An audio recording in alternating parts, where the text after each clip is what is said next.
mu kiseera ng'ebitundu by'eggwanga bitali bimu bikyatubidde mu kyeya nga bangi ku bo na buli kati tebatandikanga kusiga.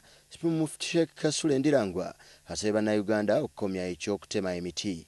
Ono agamba nti kino kyandibanga kyekiviiriddeko enkuba obutatonya ng'ebintu bingi wadde balina kuba nga batandise okusiga ekyennyamizza okubanga tebatandikanga kusiga.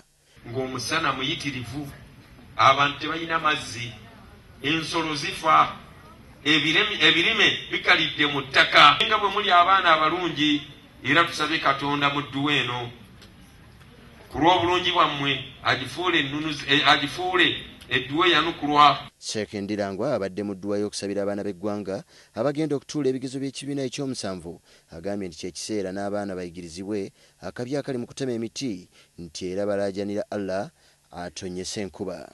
Abaana abasibiridde okwenywereza Katonda kubanga omuntu agudde ebigezo aba muswavu mu bantu bawangaliramu so nga bw'abiyita aba mu kwesiima. Abayizi abasabye okunywerera ku bye basomeseddwa abasomesa baabwe era n'abalabula obutabuzibwabuzibwa abantu abatali bamu bannakigwanyiza bayinza okubajja ku mulamwa. Tukusaba otwanukule nga bw'atulagaanyisa. Abayizi bano bonna abali wano bayite bulungi. N'abayizi ab'eggwanga lyonna ayi Allah bakwatireko abataliiwo nabo bakole bulungi. Abakulembera amasomero gano bategeezezza nti kino bakikoze okugenda ekibuli basabire abaana bano mu kikungo oba oliawo Katonda n'abaanukula anti kyawandiikibwa nti abamwegatta Katonda abaanukula mangu. Abajjukiza ebyo bye basomye abasobozesa okuba nga tebeerabira mpozzi n'okweraliikirira basobole okuyita mu bibuuzo obulungi. Era nkukakasa embeera yonna erimu ebidongo tebeerawo mu masomero gaffe gano. Tumaze okubasomesa, tubasomeseza bya P7 ate ne tubajjukiza n'ebyo eby'ebibiina ebya wansi. Ebyo nga tukimaze tubadde tubalabirira bulungi nnyo.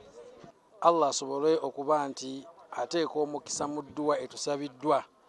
Bulijjo Allah bw'aba ayanukula ng'asinziira ku effort y'omuntu gy'ataddemu.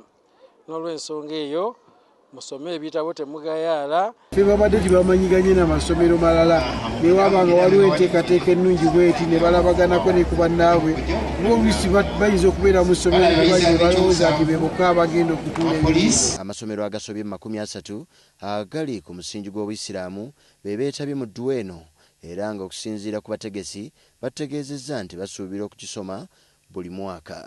Alipoota eno ereeteddwa Haji Nusuntale ku WBS TV ekibuli.